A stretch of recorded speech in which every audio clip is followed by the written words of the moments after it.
Hello दोस्तों, स्वागत है आपका मेरी एक नई कहानी में। दोस्तों, मैं जब भी बाजार से सब्जियां लेने जाता, तो एक हसीन सब्जी वाली मुझसे मात्र 50 रुपये लेती, जबकि सब्जी कम से कम 100 की होती। एक दिन मैंने उससे वजह पूछी तो वह बोली, कल मेरे घर पर आ जाना, तुम्हें तुम्हारे सवाल का जवाब मिल जाएगा। जब मैं अपनी पत्नी से छुपकर उसके घर पर गया, तो वह मुझे अपने स्टोर रूम में लेकर गई। वहां मैंने अपनी ही कहानी देखी। मेरा बेटा बहुत बीमार था। मैं किसी से 500 उधार लेकर लाया था। वह आदमी बहुत नेक दिल था, जिसने मेरी मदद कर दी थी। मैंने सोचा इस पैसे से अपने बच्चे के लिए दवा लेकर उसका इलाज करवाऊंगा, पर दवा खाली पेट काम नहीं करती और हमारे घर में खाने के लिए कुछ भी नहीं था। इसलिए मैं वह पैसे लेकर सब्जी की दुकान पर चला गया। दुकान पर एक औरत नीली साड़ी में सब्जी बेच रही थी। मैंने उससे अपनी जरूरत की सब्जी खरीदी और मन ही मन सोचने लगा, यह सब्जी तो काफ़ी महंगी होगी।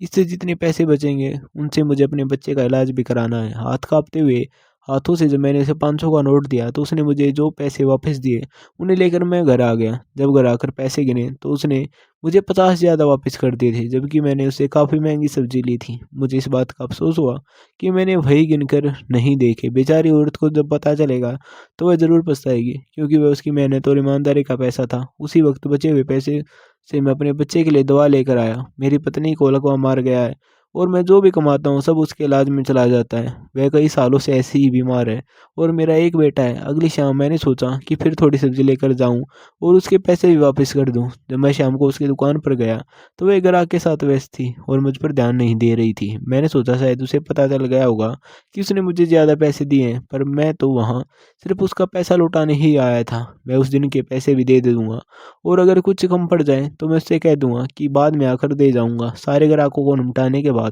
उसने मुझसे मीठी आवाज़ में पूछा कि आपको क्या चाहिए। मैंने कहा, आपने उस दिन शायद मुझे ज़्यादा पैसे वापस कर दिए थे और सिर्फ 50 ही सब्जी का लिया था। इस पर उसने कहा कि अभी आपको क्या चाहिए ये बताइए। तो मैंने उसे बता दिया। उसने सारी से सब्जियां मुझे तोल कर दे दी और जब मैंने उसे पैसे दिए, तो उसने आज भी मुझसे सिर्फ 50 ही काटे और बाकी का पैसा वापस कर दिया। मेरी हैरानी का ठिकाना नहीं रहा। वह औरत कमाल की खूबसूरत थी और मैं अपनी सोच से बाहर निकल कर उससे कुछ बोलने ही वाला था कि तभी दूसरे ग्राहक आ गए और वह उनके साथ फिर से व्यस्त हो गई और मुझसे दोबारा बात नहीं कर पाई। मुझे लगा कि कहीं दूसरे ग्राहक को पता न चल जाए कि उसने मुझसे 50 में इतनी सब्जियां दे दी हैं, इसी वजह से वह मुझसे बात नहीं कर रही है। मैंने सोचा खाली समय में से इस बारे में बात करूंगा और वहां से सीधे अपने घर आ गया। अब जब भी मैं उसकी सब्जियों की दुकान पर जाता, तो वहाँ काफ़ी सारे ग्राहक रहते थे, इसलिए मुझसे उससे बात करने का मौका नहीं मिलता। लेकिन वह हर बार मुझसे सिर्फ 50 ही लिया करती थी। इससे मेरे पैसों की बचत होने लगी और उसी से मैं अपनी पत्नी का इलाज करवा रहा था। अकेले में मैं उस सब्जी वाले के बारे में सोचता रहता था। जब मैं छोटा था, तो मेरी माँ और पापा के बीच अक्सर झगड़ा होता था। मुझे समझ नहीं आता था कि मेरी माँ को मेरे पापा से क्या परेशानी थी। वह हर वक्त उनके साथ बहुत बुरा खराब बर्ताव करती थी। पापा जो भी काम पैसे कमाते, माँ सारे पैसे रख लेती और पापा ठीक से 2 वक्त का खाना भी नहीं मिलता था। हम 2 भाई थे। मेरा भाई बड़ा होते होते माँ ने उसे किसी को बेच दिया था। पापा के साथ इस बात पर माँ की बहुत लड़ाई हुई थी, लेकिन हमेशा की तरह मेरे पापा कुछ नहीं कर पाए थे। मैं भी बहुत डर के रहता था कि कहीं मेरी माँ मुझे भी न बेच दे और मुझे किसी के घर गुलामी न करने पड़े। लेकिन जैसे जैसे मैं बड़ा हुआ, एक दिन मेरी माँ ने मुझे भी बेच दिया। जिस आदमी ने मुझे खरीदा था, वह मुझसे दिन भर बहुत काम करवाता था और पैसे भी नहीं देता था। बस खाने के लिए कुछ रोटियां दे देता था। कुछ सालों तक मैं उसके यहाँ काम करता रहा, लेकिन एक दिन उसने अपनी बेटी से मेरी शादी करवा दी और मुझे रहने के लिए एक मकान दिला दिया। उसकी बेटी हर वक्त बीमार रहती थी और उसकी कहीं शादी नहीं हो पा रही थी। इसी वजह से उसने उसकी शादी मुझसे करवा दी थी और शादी के बाद मेरा एक बेटा भी हो गया।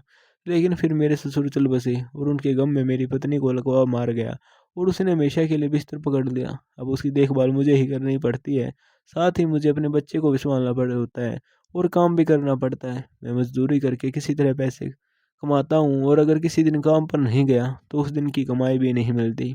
रात को मुझे बहुत अकेलापन महसूस होता है। मेरी ज़िंदगी बिल्कुल जहन्नम बन चुकी है। लेकिन इस सब्जी वाले की वजह से अब मेरे पैसे बचने लगे थे, इसलिए मैंने अपने बेटे को सरकारी स्कूल में डाल दिया। वह स्कूल जाने लगा। सब्जी वाले से मिलकर मुझे एक अजीब सा सुकून मिलता था, लेकिन मैंने उसके बारे में अपनी पत्नी और बेटे से कभी कुछ नहीं कहा था, क्योंकि हमारे मोहल्ले में सभी लोग गरीब थे और वह औरत सबसे पूरे पैसे लेती थी। वह बस मुझसे 50 लेती थी और मुझे यह बात बिल्कुल समझ नहीं आती थी। कि वह मुझसे इतने कम पैसे क्यों लेती है, कहीं वह मुझे पसंद तो नहीं करती। लेकिन उसने कभी मेरी तरफ आँख उठाकर भी नहीं देखा। मोहल्ले के लोग जानते थे कि मेरी पत्नी बीमार है, इसलिए कई अकेली औरतें मुझसे बात करने की कोशिश करती थी कि मैं अपनी पत्नी को घर से निकाल कर उनके साथ से रिश्ता बना लूँ, क्योंकि सब जानते थे कि मैं बहुत परेशान हूँ, लेकिन मेरी पत्नी बीमार है, इसलिए मैं उसे छोड़ भी नहीं सकता और किसी दूसरी औरत के साथ रिश्ता भी नहीं बना सकता, चाहे मैं कितना ही तन्हा क्यों ना रहूँ। एक दिन मैं उस सब्जी वाले के पास सब्जी लेने गया और सोच लिया था कि आज उससे ज़रूर पूछूंगा कि वह मुझसे इतने कम पैसे क्यों लेती है। आज वह बिल्कुल अकेली थी। मैं उससे पूछने ही वाला था कि तभी एक ग्राहक आ गया और वह उससे बात करने लगी। उस ग्राहक ने भी वही सब्जी ली और उससे पूरे पैसे दिए। उसके बाद मेरी बारी आई तो मैंने भी वही सब्जी ली और उसने मुझसे सिर्फ 50 ही लिए। तभी दुकान पर और ग्राहक आ गए और मैं उससे कुछ पूछ नहीं पाया और घर लौट आया। लेकिन अब मुझे पूरा यकीन हो चुका था कि करीब 200 से 300 रुपये की सब्जी वह मुझे सिर्फ 50 में देती है। एक दिन जिस बिल्डिंग पर मैं काम करता था, वहाँ छत की ढलाई होनी थी, तो मालिक ने मुझे पैसे देकर सभी मजदूरों के लिए सब्जी लाने को कहा। मैं उसी सब्जी वाले के पास गया और ढेर सारी सब्जियां खरीदने लगा। मुझे इतने सारा सामान लेते देख हुए चौंक गई। सारी सब्जियां तोलने के बाद जब मैंने उसे पैसे दिए तो उसने सिर्फ मुझसे 50 रुपये ही लिए। उसके चेहरे के भाव देखकर मैंने यहाँ कहा, यह सब्जियां मेरे लिए नहीं है, ये तो साइट पर काम करने वाले सारे मजदूरों के लिए है। यह सुनकर उसने राहत की सांस ली और मुस्कुरा दी। फिर उसने मुझसे पूरी रकम ली। उसकी मुस्कान में एक अजीब सा आकर्षण था। पैसे देकर मैं सब्जियां लेकर चला गया, लेकिन अब मैं समझ चुका था कि वह सिर्फ मुझसे ही कम पैसे लेती है। आखिर वह मुझसे चाहती क्या है? उसने कभी मुझसे इसके बदले कुछ नहीं मांगा और हमेशा बहुत प्यार से बात करती है। एक दिन शाम को काम खत्म होने के बाद मैं सब्जी लेने गया। मैंने सोचा आज उससे किसी न किसी बहाने बात करूंगा। मैंने देखा कि उसने एक लड़के को दुकान पर काम पर रखा है। उसके सामने मैं कुछ नहीं पूछ पाया, लेकिन मैं मौके की तलाश करता रहा। वह मुझे अंदर से एक सुकून देती थी। एक दिन जब मैं वह सब्जी लेने गया तो उसकी दुकान पर वह लड़का अकेला था। मैंने सब्जी ली और पैसे दिए तो उस लड़के ने भी मुझसे सिर्फ 50 ही लिए और बाकी पैसे वापस कर दिए। आज मैंने उससे पूछ लिया, कितनी सारी सब्जियों के तुम मुझसे सिर्फ 50 क्यों लेते हो? तो उसने कहा, मालकिन ने मुझे पहले ही कह रखा है कि आप जब भी आए, जितनी भी सब्जी ले, आपसे 50 से ज़्यादा नहीं लेना। जब मैंने उससे वजह पूछी तो उसने कहा, मुझे नहीं पता, लेकिन मालकिन को आपका इंतज़ार रहता है। ये क्या कह दिया इस लड़के ने। ऐसे ही दिन बीतते चले गए और आखिरकार वह दिन आ ही गया जब मुझे वह सब्जी वाली अकेली मिल गई। आज मैंने उससे पूछ ही लिया कि मैं तुमसे जितनी भी सब्जियां लेता हूँ, तुम मुझसे उसके सिर्फ 50 ही क्यों लेती हो? उसने पूछा, क्या मैंने आपसे कम पैसे लिए हैं? उससे आपको कोई मदद मिली है? मैंने कहा, हाँ हाँ, आपकी वजह से मेरी बहुत मदद हुई है। मेरे पैसे बचने लगे, जिससे मैंने अपने बेटे को स्कूल में डाल दिया और अपनी पत्नी का इलाज भी करवा पा रहा हूँ। तब उसने कहा, मैंने आपकी मदद करने के लिए ही आपसे सब्जियों के कम पैसे लिए, ताकि आपका भला हो सके। और अब मैंने उससे जो सवाल किया उसे सुनकर वह घबरा गई। मैंने कहा, मैं तो गरीबों की बस्ती में रहता हूँ, यहाँ ज़्यादातर लोग गरीब ही हैं, फिर तुम सिर्फ मेरी मदद क्यों करती हो? उसने कहा, अगर तुम यह जानना चाहते हो तो पहले तुम्हें एक वादा करना होगा कि सब जानने के बाद तुम मुझसे ही सब्जी लोगे। मैंने उससे वादा किया तो उसने कहा, कल रात तुम मेरे घर आ जाना, तुम्हें अपने सारे सवालों के जवाब मिल जाएंगे। और उसने जल्दी से अपना पता भी मुझे दे दिया। मैं उससे कहने ही वाला था कि तुम यहीं अभी बता दो, इसके लिए घर आने की क्या ज़रूरत है, लेकिन इससे पहले कि मैं कुछ कहता, वहाँ ग्राहक आ गए और वह उनके साथ व्यस्त हो गई। मैं वह पता लेकर घर आ गया, लेकिन पूरी रात मैं उसी औरत के बारे में सोचता रहा। आखिर उसने मुझे अपना पता क्यों दे दिया और मुझ पर इतना भरोसा कैसे कर लिया? वह जिस तरह से मेरी मदद करती थी वह मुझे अच्छी लगने लगी थी। मेरी पत्नी कई सालों से बिस्तर पर है और मैं बहुत अकेला और परेशान हो चुका हूँ। मैं भी आखिर एक इंसान हूँ। अब उसके घर जाने को लेकर मेरे मन में घबराहट बढ़ने लगी। वह बहुत खूबसूरत है और मैं खुद पर काबू खो दूँ, इस बात का डर था। पूरी रात में बेचैन रहा कि आखिर उसने मुझे घर क्यों बुलाया।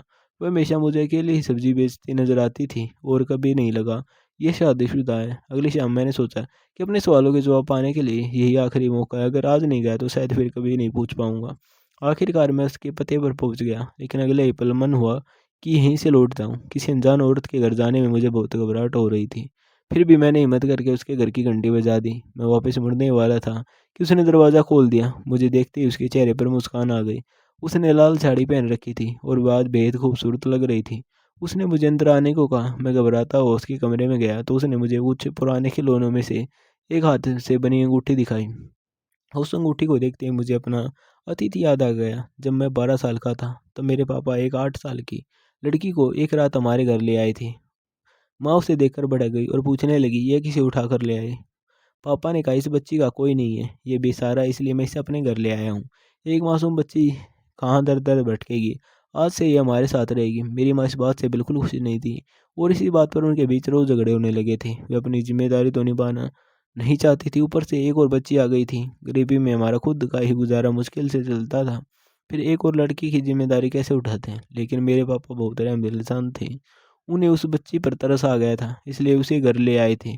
वह 3 महीने तक हमारे घर पर रही थी और मेरी उससे अच्छी दोस्ती हो गई।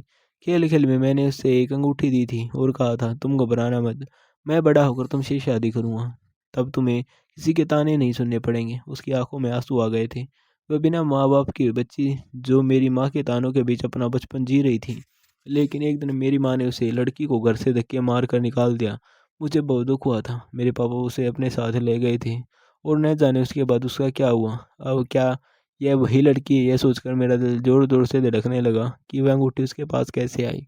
तभी उसने कहा मैं वही लड़की हूँ पूजा, तुम्हारे घर की वही बच्ची जिसे तुम्हारी माँ ने बाहर निकाल दिया था। जब तुम्हारी माँ ने मुझे घर से निकाल दिया था तब तुम्हारे पिता ने चोरी छुपे मुझे एक जगह शरण दी। उन्होंने मुझे अपने पिता की तरह पाला, मुझे पढ़ाया लिखाया और मेरी खाने पीने कपड़े की जिम्मेदारी ली। इसी बात को लेकर तुम्हारी माँ और तुम्हारे पिता के भी झगड़े होते थे। तुम्हारी माँ को लगता था कि मैं तुम्हारे पिता की नाजायज औलाद हूँ, जबकि ऐसा कुछ भी नहीं था। मेरे माता पिता तो बचपन में ही गुजर गए थे, लेकिन तुम्हारी माँ ने तुम्हारे पिता की बात पर भरोसा नहीं किया और शक की वजह से अपना घर उजाड़ दिया। इसी वजह से उसने अपने दोनों बेटों को बेच दिया और बाद में तुम्हारे पिता को भी घर से निकाल दिया। सालों बाद अपने परिवार की कहानी उसके मुंह से सुनकर मेरी आंखों में आंसू बहने लगे। मुझे नहीं पता था कि मेरे माता पिता और मेरा भाई किस हाल में होंगे। मैं उनके बारे में कम ही सोचता था।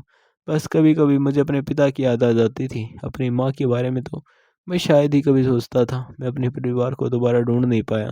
तभी पूजा ने मेरा हाथ पकड़ा और मुझे स्टोर रूम में ले गई। उसका हाथ पकड़ते ही मेरे दिल में पुराने ख्याल उमड़ आए। बचपन में मैंने उसे शादी करने का वादा किया था और आज वह कितनी खूबसूरत हो गई है। अगर मेरी माँ ने ऐसा न किया होता तो शायद आज हम साथ होते। स्टोर रूम का दरवाज़ा खुलते ही मुझे ऐसा लगा जैसे मेरे ऊपर आसमान गिर पड़ा हो। वो हाँ, मेरी माँ बिस्तर पर लेटी हुई थी। पूजा ने कहा तुम्हारे पिता की अच्छी परवरिश की वजह से मैं अपने पैरों पर खड़ी हो सकी और सब्जी की दुकान खोल पाई। उसके बाद से मैं तुम्हें और तुम्हारे परिवार को ढूंढती रही। मुझे जब पता चला कि तुम्हारे पिता अब इस दुनिया में नहीं रहे और तुम्हारा भाई कभी नहीं मिला, लेकिन तुम और तुम्हारी माँ मुझे मिल गए। मुझे यह भी पता चला कि तुमने शादी कर ली और तुम्हारा एक बेटा भी है। तुम्हारी माँ को मैं अपने साथ ले आई हूँ। उन्हें अपनी गलती का एहसास हो चुका है। जब मेरी माँ ने मुझे देखा तो उसकी आंखों में आंसू थे। वह बिस्तर पर पड़ी अपनी ज़िंदगी के आखिरी दिन गिन रही थी। पूजा ने बताया कि इसी वजह से उसने दुकान पर एक लड़का रखा ताकि वह मेरी माँ की देखभाल कर सके। वह मेरी मदद करना चाहती थी, लेकिन अगर वह मुझे बिना पैसे की सब्जी देती तो मुझे बुरा लगता, इसलिए वह मुझसे 50 ही लेती थी ताकि मैं बार बार उसकी दुकान पर आता रहूं। उस वक्त मेरा मन कर रहा था कि मैं उसे गले लगा लूं, लेकिन मुझे अपनी पत्नी का ख्याल आ गया। तभी मेरे पास एक कॉल आया, पड़ोसी का फ़ोन था। उसने बताया कि मेरा बेटा रो रहा है, जबकि मैं उसे माँ के पास छोड़ कर आया था। जब मैंने पूछा कि वह क्यों रो रहा है तो उसने कहा कि तुम्हारी पत्नी की मौत हो गई है।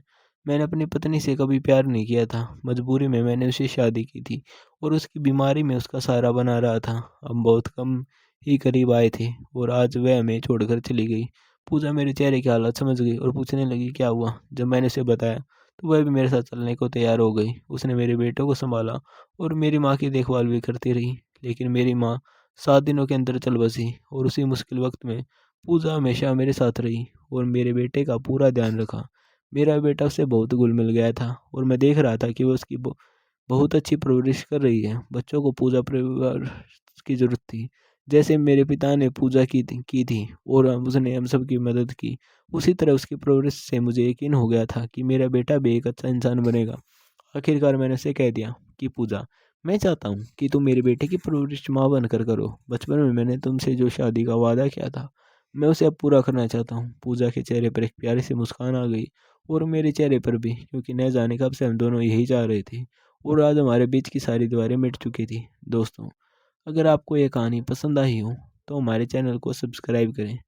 मिलते हैं फिर एक नई कहानी में। धन्यवाद।